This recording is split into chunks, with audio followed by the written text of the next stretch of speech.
तेरे को क्या परेशानी है? मुझे बहुत चिढ़े यीशु को मानती है। चिढ़े? ये तेरी बहन बोल नहीं सकती थी? नहीं बोल सकती थी। मेरा यीशु यीशु मेरा यीशु यीशु। हाँ बेटे, अभी क्या हुआ? अभी क्या हुआ? बोलने लगी।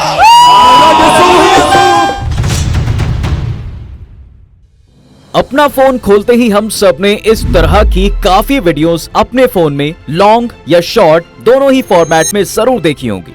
जाहिर सी बात है कि आपको हंसी भी आई होगी और सोशल मीडिया पर इससे जुड़े कई मजाक या मीम्स भी देखे होंगे। लेकिन ये हंसी आज पंजाब जैसे स्टेट की सच्चाई बन चुकी है। पहले तो पंजाब केवल नशे जैसे गलत कामों से निपटने के लिए मेहनत कर रहा था, अब उसे धर्मांतरण जैसी चीजें भी देखनी पड़ रही हैं। सोचने वाली बात यह है कि आखिर इन सब की वजह क्या है? लालच, अंधविश्वास या आस्था? क्या कारण है जो पंजाब में लोग ईसाई धर्म की तरफ तेजी से बढ़ रहे हैं? आज लोगों के मन में यह बड़ा सवाल है कि क्या सिख ईसाई बन रहे हैं? इन सब के बारे में आपको बताएं, लेकिन उससे पहले एक सच्ची घटना से इस चीज को समझने की कोशिश करते हैं। देखिए, जन्म से सिख परमिंदर कौर होशियारपुर जिले के पंडोरी कद गांव में फुटबॉल की सिलाई करके अपना गुजारा करती हैं। 2 बच्चों की मां होने के कारण उनका गुजारा करना दिन पर दिन मुश्किल होता जा रहा है। थोड़ा और जानने पर पता चलता है कि उन्होंने लगभग 13 वर्ष पहले ईसाई धर्म अपना लिया था, क्योंकि उनका मानना है कि ये उनकी खुद की आस्था है। उनका कहना है कि भगवान ने हमें आशीर्वाद दिया है और हमारा दिल बदल दिया है। 2-3 साल तो वैसे ही चलती रही, इधर भी चल जाना उधर भी, दोनों पासे जाती रही है। इतना ही नहीं, अगर उनकी माने तो वो कहती हैं कि उन्हें भगवान और स्वर्ग के दर्शन हुए। प्रभु जी के मतलब मैं कुछ दर्शन परमेश्वर ने मैंने दिखाए, तो उन्होंने दर्शनों को देख के मैं परमेश्वर के पीछे चल रही थी। परमिंदर कौर की शादी 2004 में हुई और 2008 से 9 में उनका बैप्टिज्म हुआ। हाँ, जिस तरह हिंदुओं में जनेऊ की प्रोसेस होता है, वैसे ही ईसाई धर्म में बैप्टिज्म की मान्यता है। अपने छोटे से घर में बैठकर वो हमेशा यही कहती हैं कि उन्होंने यीशु मसीहा को देखा है और चर्च जाने से उनकी अपनी लाइफ की परेशानियां खत्म हो गई हैं। मैं बहुत सारे रोगां दे विच सी, बहुत सारे बंधनां दे विच जकड़ी हुई सी। परमेश्वर ने मैनूं उन्हां बंधनां तो आजाद किया है। हालांकि वो इस बात से इनकार करती हैं कि धर्म परिवर्तन के लिए उन्हें किसी तरह का कोई लालच या पैसे दिए गए। लेकिन आसपास से बातचीत करके ये पता चला कि लोकल चर्च में काम करने वाले पादरी ने उनकी बेटी की शादी के लिए पैसे जोड़ने में पूरी मदद की थी। तो आप समझ सकते हैं कि आखिर ये सब क्या चल रहा है। असल में ये धर्मांतरण नाम से नहीं, बल्कि दिल और दिमाग से किया जा रहा है। ये लोग सरकारी कागज पर तो सिख या हिंदू हैं, लेकिन आस्था से ईसाई, और पंजाब में हर घर की लगभग यही कहानी है। इसे समझने के लिए आंकड़ों पर नजर डालते हैं। पंजाब में 2011 में जहां 1.5% ईसाई हुआ करते थे, वहीं 2022 में परसेंटेज लगभग 10% तक पहुंच चुकी है। सीधे शब्दों में समझें तो यानी पहले पंजाब में जहां 100 में से 1 या 2 लोग ईसाई धर्म वाले थे, आज उसी पंजाब में 100 में से 10 लोग ईसाई धर्म मानने वाले। मतलब आप समझ सकते हैं कि किस तरह से फैल रहा है ये धर्मांतरण का जाल पंजाब में। पंजाब के 23 जिलों में से 9 जिलों में ईसाई धर्म को बढ़ावा देने वाली मिशनरी फैली हुई है। माझा, मावला, फाजिल्का जैसे अलग अलग सीमा से लगे इलाकों में इन ग्रुप्स को सबसे ज्यादा एक्टिव देखा गया है। एक स्टैट्स के अकॉर्डिंग आज पंजाब में 1 लाख से ज्यादा ईसाई पादरी मौजूद हैं और उनको फॉलो करने वाले कितने होंगे आप इस चीज का अंदाजा भी नहीं लगा सकते।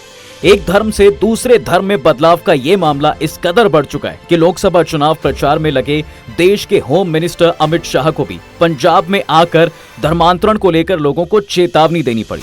हालांकि लोगों ने उन पर आरोप भी लगाया कि वो बांटने की राजनीति कर रहे हैं, लेकिन इसमें सच्चाई को खंगाला जाए तो कोई भी इस बात को टाल नहीं सकता कि आज पंजाब जैसे राज्य में ये धर्मांतरण कितनी तेजी से फैल रहा है। आज अगर आप चंडीगढ़ से अमृतसर और गुरदासपुर जाएंगे तो रास्ते में ही आपको जगह जगह ईसाई पादरियों के पोस्टर्स और होर्डिंग्स और बैनर्स लगे हुए साफ साफ दिखाई दे जाएंगे। पंजाब के इलाकों में ईसाई धर्म का कितना इफेक्ट फैल चुका है, इसके बात का अंदाजा गाँव में बने चर्च से लगाया जा सकता है। इनमें से ज्यादातर नए चर्च निजी तौर पर ईसाई धर्म का प्रचार करने वाले पादरियों द्वारा बनवाए गए हैं या फिर बनवाए जा रहे हैं।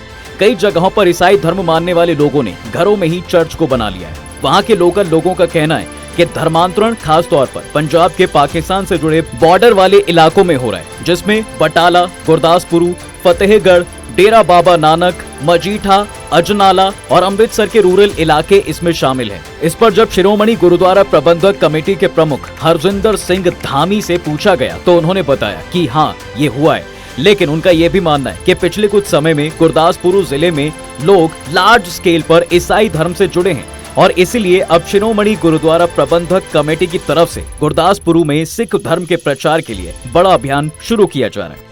वहीं दूसरी तरफ जालंधर के कपूरथला में ईसाई पादरियों के बड़े बड़े डेरे देखे जा सकते हैं, जहां पर बड़ी संख्या में लोग आते हैं। पंजाब में इस तरह तेजी से बढ़ते धर्मांतरण की वजह को समझने के लिए हमें इतिहास में जाना होगा, ताकि ये समझा जा सके कि इसकी जड़ें छुपी कहाँ हैं, और इसकी वजह से ही हमें पता चलेगा कि आखिर पंजाब में धर्मांतरण का असल वजह क्या है। देखिए, पंजाब में धर्म परिवर्तन के मामले जो सामने आ रहे हैं, ये कोई नया मामला नहीं है। इस तरह के मामले समय समय पर सामने आते रहते हैं।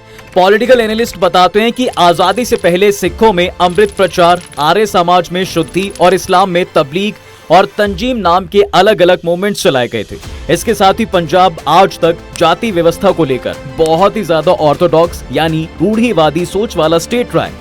पंजाब में छोटी जाति वालों को आज भी नीची नजरों से देखा जाता है। यही कारण है कि उनके गुरुद्वारे भी अलग अलग हैं। पंजाब बहुत समय तक जाति सिस्टम की हीन भावना का शिकार रहा है और बड़ी जातियों द्वारा छोटी जाति पर अत्याचार करना और सहना भी देश के इस राज्य की आम बात रही है। कोई और इस राज्य को नफरत करता तो बात अलग थी, लेकिन ये राज्य खुद जल्दी से अपने लोगों में ही भेदभाव जैसी चीजें फेस कर रहा है। पंजाब में सिखों और हिंदुओं और सिखों का धर्म बदले जाने का एक और मेन रीजन डिस्क्रिमिनेशन भी रहा है। अब धर्मांतरण की थोड़ी गहराई में चलते हैं और आपको बताते हैं कि साल 2022 की शुरुआत में जब पंजाब में विधानसभा चुनाव हुए, तब यहाँ की आबादी का एक ऐसा वर्ग चर्चा में था जो खुद को दलित भी बताता है और ईसाई भी।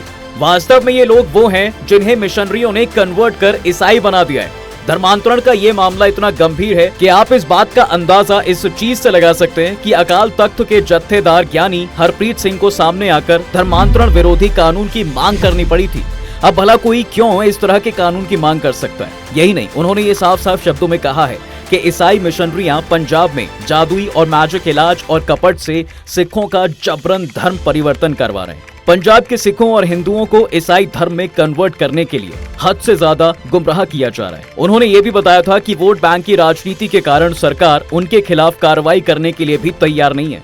एक के बाद एक कई खुलासे करते हुए ये बात भी सामने आई कि जिस तरह पंजाब की ज्योग्राफिकल लोकेशन है और वो एक एक विदेशी बाउंड्री से लगने वाला राज्य है, इसकी सेंसिटिविटी और बढ़ जाती है और इस चीज का फायदा उठाकर इस राज्य के गरीब हिंदुओं और सिखों के धर्म परिवर्तन के लिए विदेशी ताकतें फंडिंग भी कर रही हैं। और ये कौन हो सकती हैं, इस बात का अंदाजा आप लगा ही सकते हैं। वैसे तो पूरे पंजाब में ईसाई मिशनरी एक्टिव होकर सिखों को ईसाई बना रहे हैं और ऐसा लगता है कि ये सब दबे पांव हो रहा है, लेकिन जालंधर जिले के खाबड़ा गांव में बने चर्च में प्रत्येक रविवार को प्रेयर करने के लिए मोटरसाइकिल से लेकर कारों और किराए की स्कूली बसों में पहुंचने वाले 10 से 15 हजार लोगों को देखने के बाद ये क्लियर होता है कि धर्मांतरण का बाजार तेजी से फल फूल रहा है। इंडिया टुडे की कवर स्टोरी के अकॉर्डिंग इस गांव में हजारों लोगों के जमा होने के पीछे जो व्यक्ति है उसका नाम है पादरी अंकुर नरूला। देखिए, वैसे तो अंकुर का जन्म हिंदू धर्म के खत्री परिवार में हुआ था, लेकिन साल 2008 में ईसाई मिशनरियों के संपर्क में आने के बाद उसने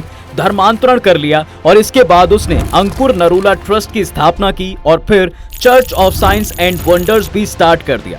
दावा किया जा रहा है कि ये अंडर कंस्ट्रक्शन चर्च जब पूरी तरह कंस्ट्रक्ट हो जाएगी तो इसके बाद ये एशिया के सबसे बड़े चर्च में शुमार हो जाएगा। और आप बताइए, क्या ये काम बिना ऑफिशियल्स और स्टेट की सरकार की मंजूरी के बिना हो सकता है? और अगर नहीं तो सरकार किस बिना पर इस तरह के कंस्ट्रक्शंस की मंजूरी देता है? और क्या आपके पॉइंट ऑफ व्यू से ये सही है? खैर, शुरुआत में इस चर्च से जुड़े लोगों की संख्या सिर्फ 3 बताई जा रही थी, जो कि बीते 14 सालों में ये आंकड़ा 3 लाख के पार जा चुका है। अंकुर नरूला ने खाबड़ा गांव में 65 एकड़ से ज्यादा क्षेत्र में धर्मांतरण का एम्पायर स्टैब्लिश कर लिया है। और क्या इस बात की खबर वहां की सरकार को बिल्कुल नहीं है, या फिर वो इस बात को बस दूसरी सरकार की तरह नजरअंदाज कर रही है? इसके अलावा पंजाब के 9 जिलों, बिहार और बंगाल के साथ अमेरिका, कनाडा, जर्मनी और ग्रेटर लंदन में भी उसके ठिकाने हैं। अंकुर नरूला और उसकी ट्रस्ट से जुड़े हुए लोग, या ये कहें कि धर्मांतरण का शिकार हुए लोग, उन्हें पापा बुलाते हैं। ऐसा कहा जाता है कि पंजाब में हो रहे धर्मांतरण के पीछे सबसे बड़ा हाथ इसी नरूला का ही है। जिस तरह से इसकी ऑर्गेनाइजेशन से जुड़े लोगों की संख्या बढ़ती जा रही है, आप हैरान हो जाएंगे कि पंजाब राज्य में ईसाई मिशनरियों के जाल में फंसकर पगड़ी वाले ईसाइयों की संख्या में तेजी से इजाफा हुआ है। अमृतसर सिखों का पवित्र शहर और यही पवित्र स्वर्ण गुरुद्वारा भी है, लेकिन यहाँ के सहनसरा कला गांव की सकरी गलियों के बीच बना चर्च आज धर्मांतरण का सबसे बड़ा केंद्र बन चुका है। इस चर्च का पादरी गुरनाम सिंह है, जो कि वैसे तो एक पुलिसमैन भी है। और जब इस चीज पर गुरनाम सिंह से सवाल किए गए तो उन्होंने कहा कि वो यहाँ सिर्फ प्रेयर करवाते हैं। तो भाई अगर वो वहाँ सिर्फ प्रेयर करवाते हैं तो चर्चा की क्या जरूरत, और लगातार उस एरिया में वो लोग ईसाई कैसे बन रहे हैं। पिछले कुछ ही सालों में यहाँ सैकड़ों पादरी बन चुके हैं, वो भी पगड़ी वाले ईसाई पादरी। इसमें अमृत संधू, कंचन मित्तल, रमन हंस, गुरनाम सिंह खेड़ा, हरजीत सिंह, फारिस मसीहा जैसे कई और भी बड़े नाम हैं। पगड़ी वाले ईसाइयों की संख्या बढ़ाने में इनका बड़ा साथ रहा है। कपूरथला जिले के खोजेवाल गांव में बना ओपन डोर चर्च, जिसके पादरी हरप्रीत देओल जट सिख है, जिनके ऑफिस में बड़े बड़े बाउंसर्स हैं। इसी तरह के पंजाब में आपको कई लोग मिल जाएंगे जो ये कहानी बयान करते हैं कि वो पैसों के लिए नहीं बल्कि सिर्फ इंटरेस्ट या अपनी मर्जी से धर्म परिवर्तन करवा रहे हैं। लेकिन इस बात में कितनी सच्चाई है ये तो हम सब जानते ही हैं। आज पंजाब में सिखों को ईसाई बनाने के तमाशे ने लाखों लोगों को चर्च तक पहुंचा दिया है और ये संख्या लगातार बढ़ती जा रही है। हालात तो ये हो गए साहब कि ईसाई मिशनरी और नरूला जैसे लोगों की बदौलत यहाँ के सभी 23 जिलों में धर्मांतरण हर जगह फैल गया। कुल मिलाकर आज पंजाब की हालत ठीक वैसे ही नजर आती है जैसी तमिलनाडु जैसे दक्षिण के राज्यों में 1980 और 1990 के पीरियड में हुआ करती थी।